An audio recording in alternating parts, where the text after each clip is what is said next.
The President and Deputy President of the Senate being welcomed to the State House by President Bola Tinubu. They're here for a short ceremony involving a significant bill. Also present is the Chief of Staff to the President, the Minister and Minister of State for Education, the Minister of State for Youth, the President of the National Association of Nigerian Students, other government officials and aides to the President. It is then time for the signing of the Students' Loan Bill 2024, which repeals the act passed in 2023. It was a short ceremony.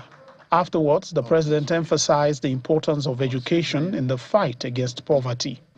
Education is the tool to fight against poverty effectively. We are determined to ensure education is given the proper attention necessary for the country, including skill development programs.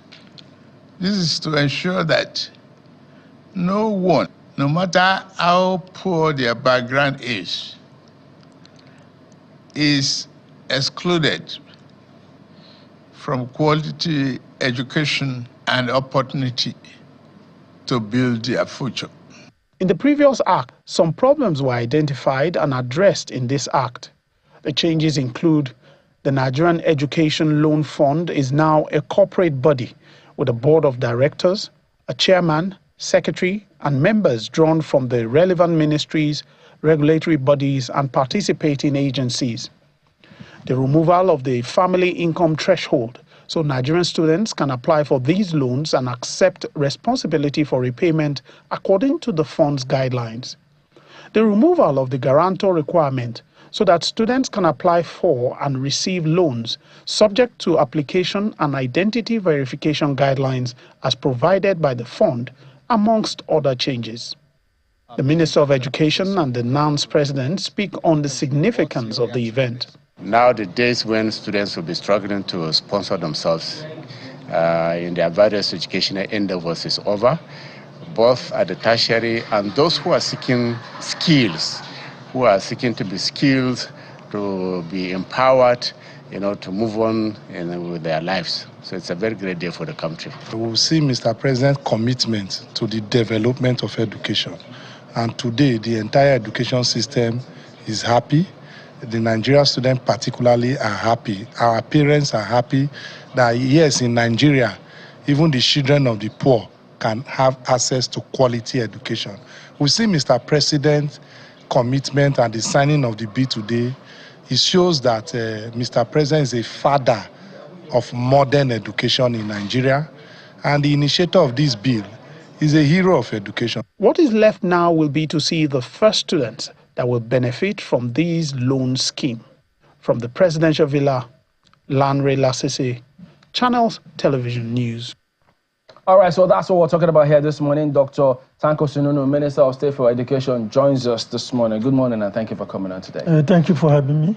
I mean, it's well intended, no doubt, to ensure that students don't have this burden and things are sorted. But of course, if you go down memory lane, historically, you see some of the challenges. I know that the report also talked about some of the areas that there were concerns that have been addressed. So talk us through this particular incident, this signing now and this law, why everyone, government thinks that this time that this will work. Well, thank you very much for having me. And first of all, let me start by thanking Mr. President for being so proactive to renew the hope of Nigerians in education. Because if we have our hope restored in education, it means the country is moving forward, because he has already mentioned it. It's a way to fight poverty, and it's also the key ingredient necessary for local, national, and international development. And therefore, it is a good omen that the access, which has been restricted, is being widened now. Well, the issue of, if you look at what, to summarize, the Act of 2023, just one key word that made it very, very difficult to implement. It is highly restrictive because the aim there is only for tuition fee.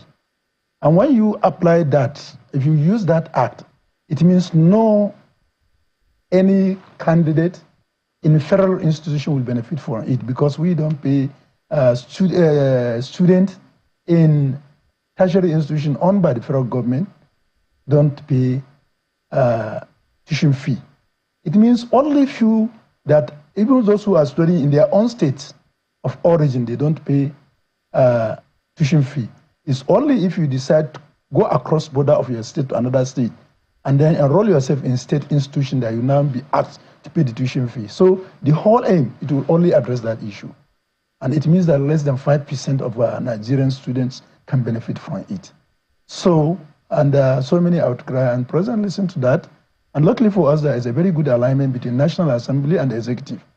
And within the shortest possible time, all those bottlenecks were addressed. And then President assented to the bill, and we now have an act of 2004, which is highly commendable, and it's also have widened the access. And then the other key issue that is also addressed in the current bill is, apart from the funding itself, the applications. Initially, it was restricted only for those who pursue character, knowledge to get their qualification. But now, the President said, no, our education must also add skill as a major value to our education. And now, if we are sponsor people only to get educated without adding it with necessary skill, we are not helping them. But technical education. Yes, skill in terms of vocational education, and then skill acquisition centers that will be registered. And for the institutions, the law says, the act says, federal and state government public institutions. But because there are so many limitations, and we have a lot of entrepreneurs right now who have their own institutions, they are providing skills. The bill also addresses that. Those who are registered, if you go there to acquire skill, you are also entitled to be a beneficiary of the law. In terms of sustainability, I know there's also that talk about us learning from countries that already practice this to ensure that we learn from their mistakes and make ours work. So what is the thinking behind ours? Because, I mean, some of those countries too, we see that a lot of debt forgiveness because, I mean, as thriving, in quote, as the economies are, they still have challenges paying back all of those. So what's the difference? What would the difference here in terms of sustainability is the concept itself. Unlike many other programs like SHOPI and many other programs of the federal government that have gone and go without a sustainability plan, this is as a result of act of National Assembly. And by implication is that it can never be thrown away except by repeal of the National Assembly. So being a product of the Act of National Assembly, give us assurance that it has come to stay, and it has also a perpetuality in nature. That is one. And two, there are so many funding measures that have been introduced by law to ensure that we have constant inflow of the fund, money to the fund. One, we have 1% tax collected by federal inland revenue that is due to federal government as a component of that fund. There is also another component that large sum can be appropriated for the same purposes. And also there is another component that says President on his own can also approve certain amount that can also go to the fund. This can be sourced from service-wide board, from many other sources that President deem it necessary to further reimburse the board. And it also says that there is also grant that will also be accrued. And it has also given the chance to the fund to also invest through a profit-making venture. And whatever they have invested also in trying to get an interest, that money will not be taxed. What about who invest? Companies? The fund can invest into a business if they have so much excess fund. So they can go into a business that will fetch them money.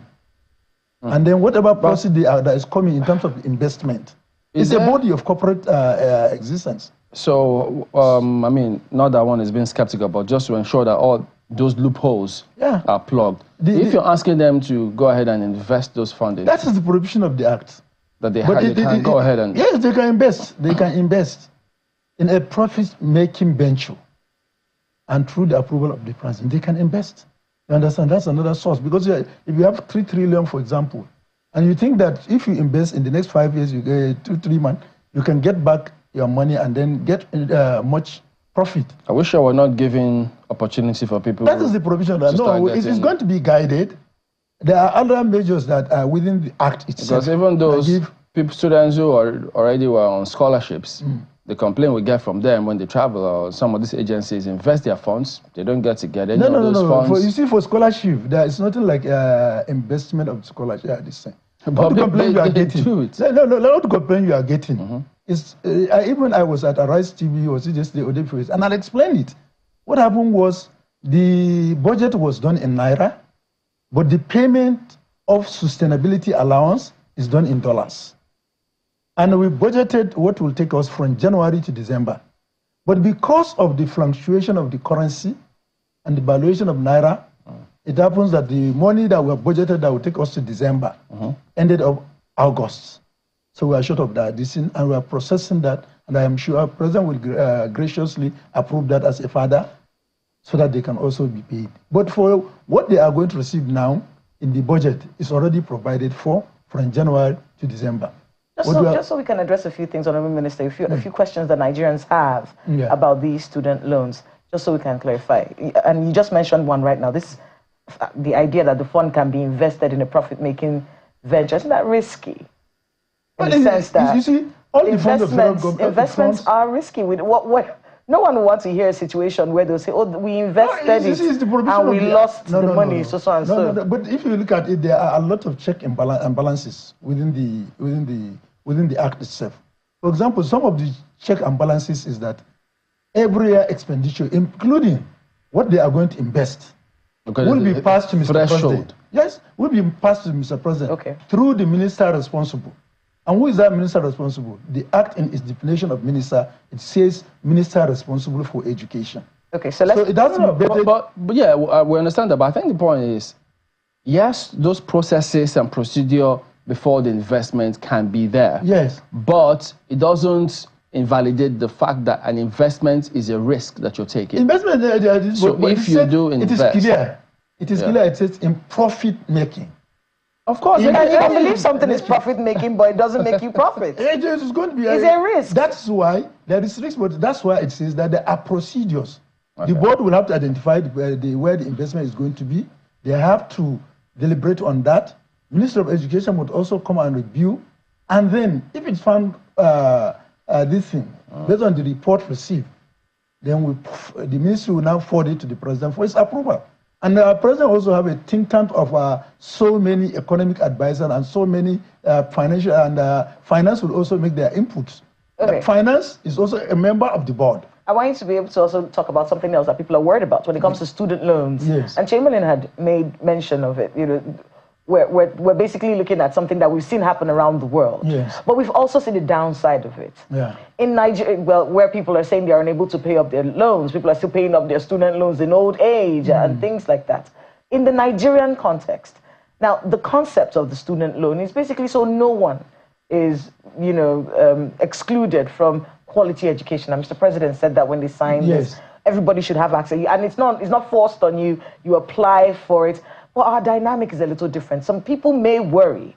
You get this student loan, you're able to get a proper education, that is good. What happens when you're not able to get a job to pay back this money? You see, there are issues when you come to payments. That's classified the issue into two. Those who can afford and those who cannot afford. For those who can afford, the loan says that as a condition, if a body is going to employ any individual, must communicate to the board, to the fund, whether the graduate they are going to employ has something that is owing the fund. If that is this thing, they have to also start remitting 10% of the gross salary of the particular candidate until he has finished paying. That's if he gets a job. Yes, I'm coming now. I mentioned the two. Okay. I'm coming to this. Okay. Now, in the event where the person is employed, but he lied to the board that he's not employed, And it came to the notice because he wants default payment that he's receiving. Outrightly, he's liable, and on conviction, he will be jailed for 3 years. And then for the company or the individual company or corporate organizations that employ such a candidate and refuse to disclose or remit what is due to the loan, to the fund, that is, they are also liable to payment on conviction 2 million naira or an imprisonment of 1 year or both. Now, that's the thing. Now, for somebody who completely is not working and is not receiving income from anywhere, he's now going to have an affidavit and then present to the board a situation that he cannot pay. And then the board will review and get reply to him. Now, if they are satisfied, that's okay. But in the event that he's also, this and I've mentioned it, because he wants to circumvent, he has a personal income which is capable enough to pay the loan, then he will also be, on conviction, he's liable to 3 years imprisonment. So these are all check and balances that are there. You understand? And the other issue is that if he default pay, in the event, but eventually he's going to study another, to go higher up in terms of his education, he has automatically disqualified for himself from further benefiting from the loan. That is, unlike before. If he doesn't write that he doesn't have, or he or she doesn't have a job to pay. Yes. And if he elapses for how long, 2-3 years. Yes. And he still cannot pay. Yes. And wants to go to school again. Yes, he defaulted. No, but he said he had written. No, but for the person that had written already, we said that it will be considered. Okay. And then the board will waive it for him after reviewing all his documents and the affidavit he has sworn to. Is there a timeline that this board has to respond to all these messages? The timeline is within 2 years. You have to communicate after NYSC. I mean, after they write the board. Yeah. In order for them not to be subjected to the usual bureaucracy in public sector. Yeah. Is there a timeline so that they can respond real quick? That is left to the guideline that is going to be developed by the board, by the fund, because the law on its own also is the purpose of law is to provide what you can drive a policy and guidelines out of it. Because the board cannot address all issues, or the act cannot address all issues.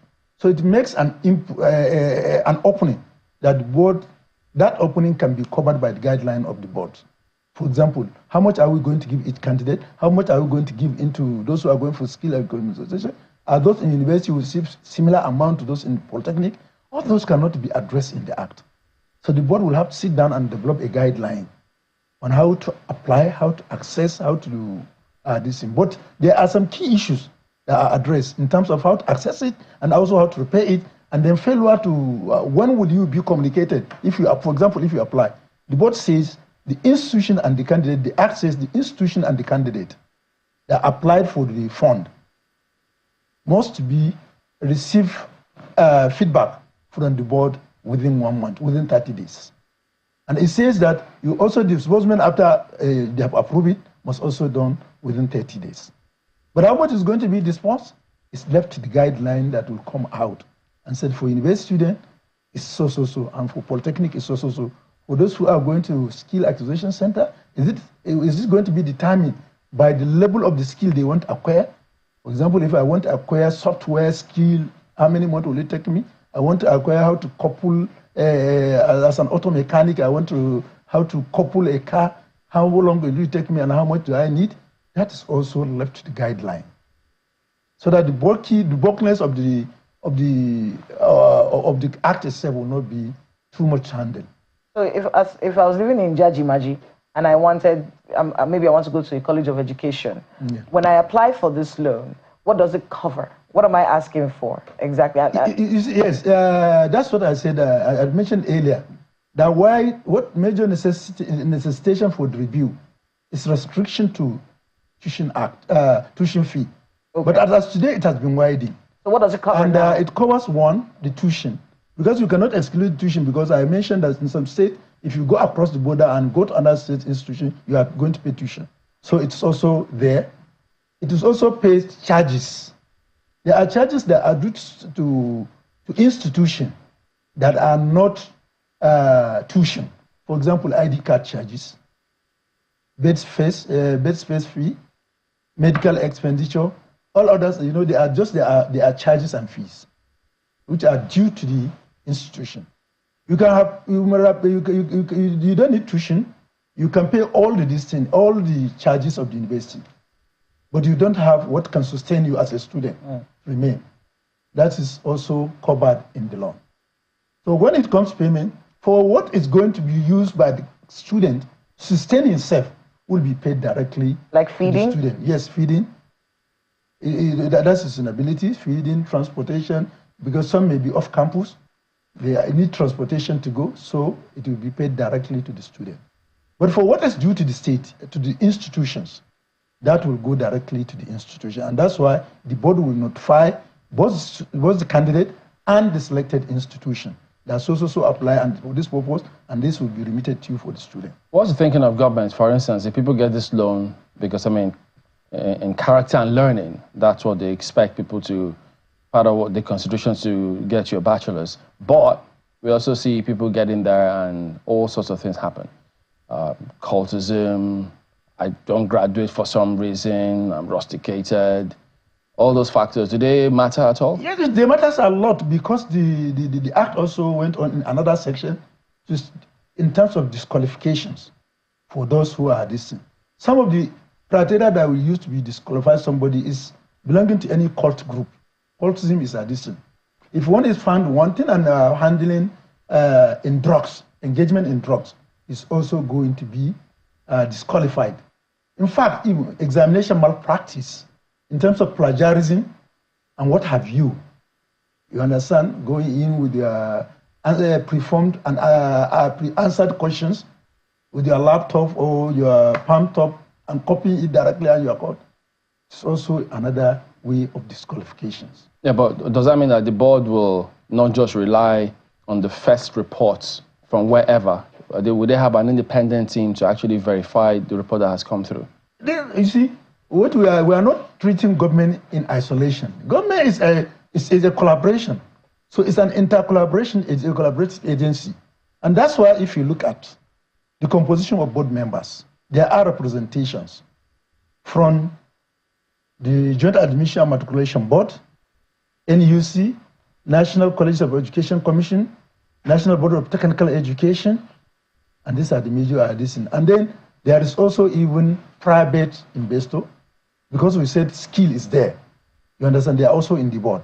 We also have representatives from the Ministry of Education, Finance, and many other agencies. And all this so that they can come into collaborations. And then definitely, because they are coming from different regulatory body, and it's all the institutions themselves, we have representation from the university. And even the students themselves, we also have a representation from the student union government, one person at least. So they are in the board. All those put together will do the necessary things in tracking how the fund will be utilized. And definitely, I'm sure, even in the guideline, they have to receive input from the institution when you apply. You understand? And then the Act also stipulated in one portion that must also be even biometric capturing. And you have to give your personal detail and data, irrespective of the Data Protection Act. But this Act also said you are. Because without all those biometric and data from the schools, you may not know who belongs to cultism, who is into drugs, and many other issues. You understand? And then you have to know that even this, right now we have so many committees. We've just inaugurated a committee against social biases in the state, in our tertiary institution, ably headed by Major General Kazaure, I think the former DG of NYSC. They are working hard. And then very soon we are going to develop a policy guideline in the ministry. Let's say right now, go to some private institution, go to Nile, go to Base University. Doping test is part of their admission criteria. Initially, they do it in private institution, but now they even develop their own laboratory to ensure that you don't have trace of any drug in your blood before. Do you think we should do that too in government before people get into government? I'm not saying that we have. You see, I know. Education is part of evolution. Yeah, it's exactly. Evolution. Yeah, government. We are going to definitely, with what we are having, we have to look at it critically. Yeah, governance is part of evolution too. I mean, shouldn't we have, if we have it in our schools, Shouldn't we have been in government? Yeah, we should. Let's be sure that those who we are appointing to. So these are the considerations that we are designing, and that's why we have gone ahead to inaugurate that committee, and then we also have our own guidelines too.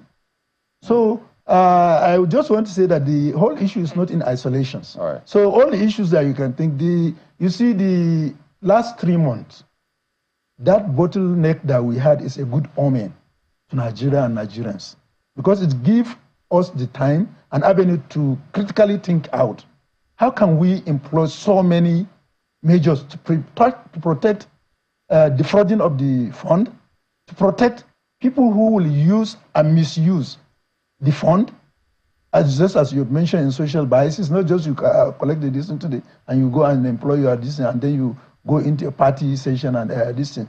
So, and also check and balances, just by merely somebody has been found implicated in drug and is denied access to the loan, will be a deterrent to those who want to this. I mean, it won't be a bad idea, doping test in governance. Ayo. Well, thank you, Chamberlain. Well, the question that I would like to ask is one that a number of people may have been thinking about as well. Honorable Minister, good to see you again. There are those who are wondering, first of all, how does this play with state universities? How does this play with private universities as well? How will it, usually the challenge is always in execution, operation of these laws and policies.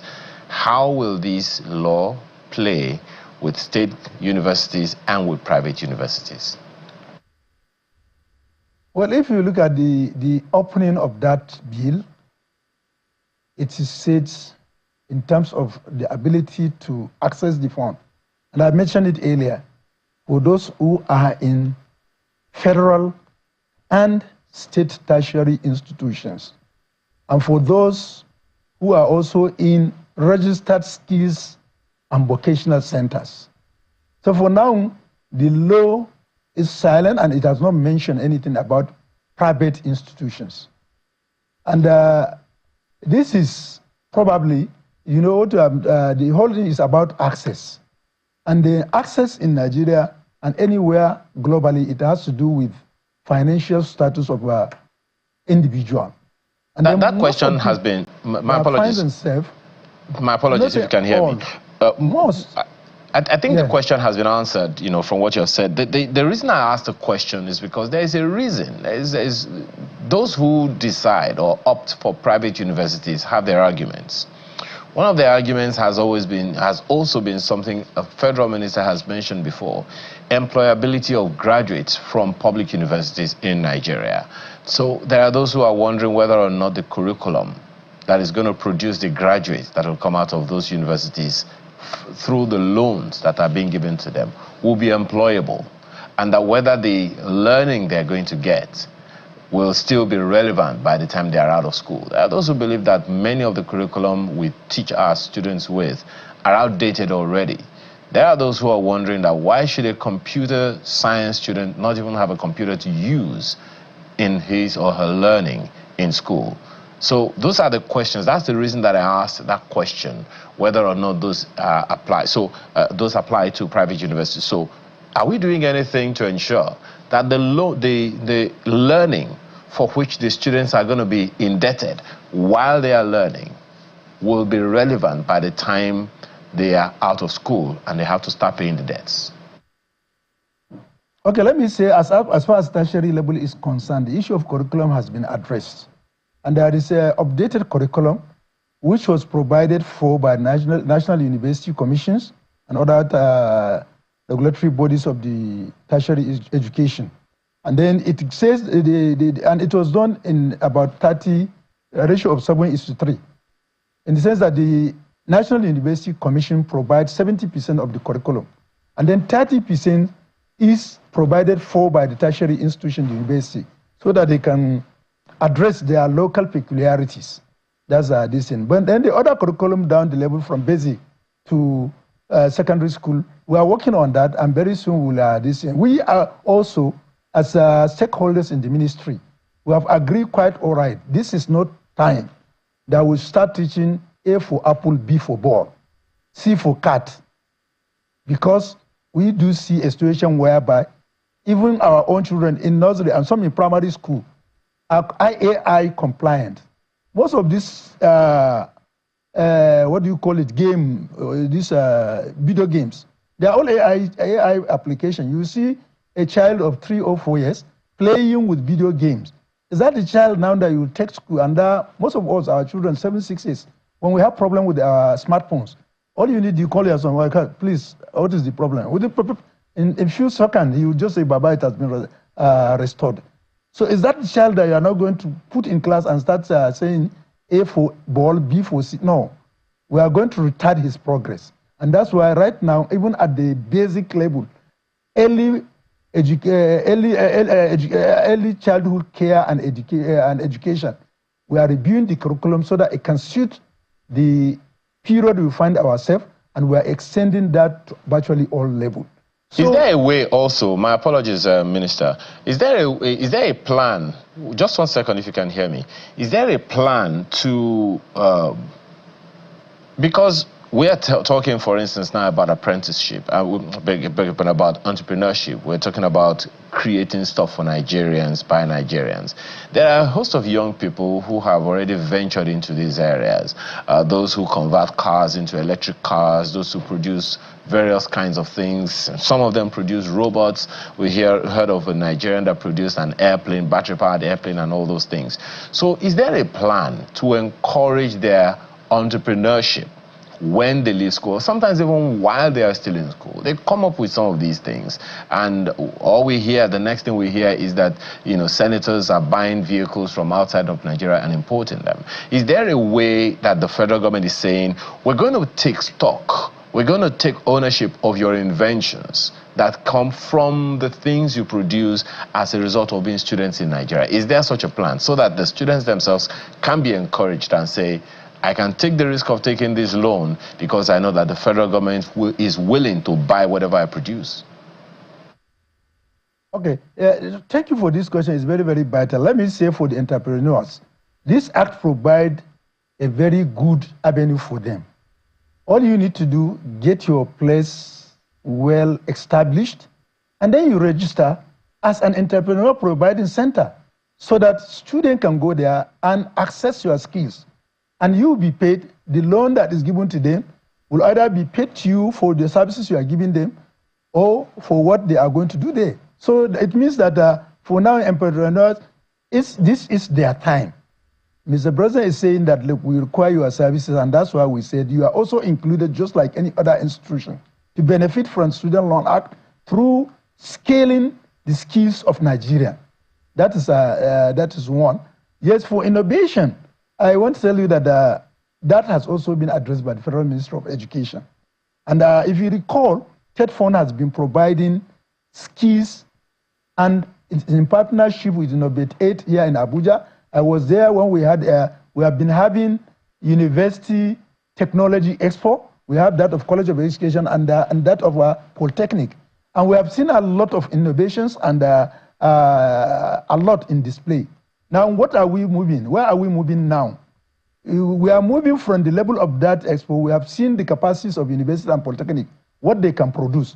Now, the TED Fund is now moving towards marketing of those innovations so that local manufacturers can come and get it patent licensed and then develop it together with those innovators or with the university that sponsors such a research in such a way that we can move into mass production.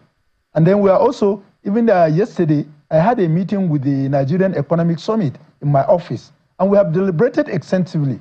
How are we going to look at and see how we can partner with captains of industries to rescue our economy through production or giving out graduates based on demands of this. Honorable Minister, yeah, one of the things that will be very important to us, if you ask me, would be how we communicate these things to people. I'm grateful that work is going on in that regard, and I'm hoping that Nigerians would also get more information from your ministry. Just one more thing from me. You are well aware of the ancient Igbo apprenticeship model. That's something that, of course, I'm talking about skill acquisition now that the president is talking about. The Igbo apprenticeship model, for instance, has since been adopted by Harvard Business. you know, as a model of training and raising skills? Is this part of the thinking of government to scale that up across the nation? It is a model that's already been adopted by a foremost university in the world. Is this something that government is also thinking that could be factored into this student loan initiative?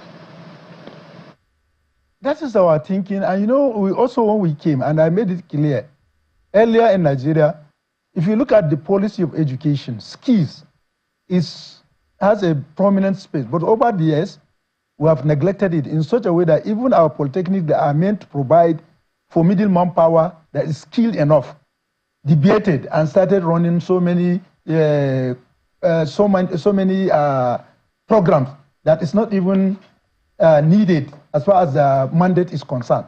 And we said, no, that must be changed. Ask any of your friend who is a polytechnic lecturer or a rector right now, you know that even the state fund intervention, we have so much done that in such a way that we have tried to make it to focus in intervention in terms of getting us the necessary workshops in the polytechnics that will provide necessary skill. And then on that basic level, we have a project which is funded. It's a multinational funded project under the World Bank. We call it IDEA Project. The IDEA Project has a capacity of a grant of a loan of 100 million, and so far 30 million has been done. But when we came into office, we have to sit down with the World Bank and we reviewed the project, and we realized that over the years, the intervention has done so much damage by not including skill into it. And what we are developing now is that we have given them a go-ahead to restructure the program in such a way that skill will take its necessary and then even before the advent of this, addition of the skill in the Student Loan Act, we have given them directives that are a part of the structured program. We are going to have what we call contractors. These are the entrepreneurs who have well-equipped workshops and laboratories that we can now use to train our basic students so that they can have this.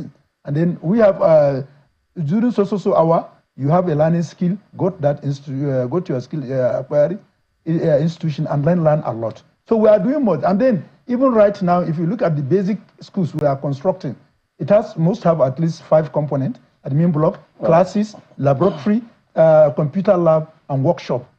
And now what we are doing is we are also going back. We have looked at it closely. If we do all that, we must address the teacher issue. And we have now gone on to address teacher issue. And even we are getting some intervention in terms of teacher training. I also, together with the minister, we hosted Japan, and they are doing much at that. And they are going to give, we are going to get support in terms of teacher upgrading, in terms of their quality and their skills. I see Joshua saying that the student loan is welcome, but why is postgraduate studies exempted? But I think you answered that. It's not exempted, is it?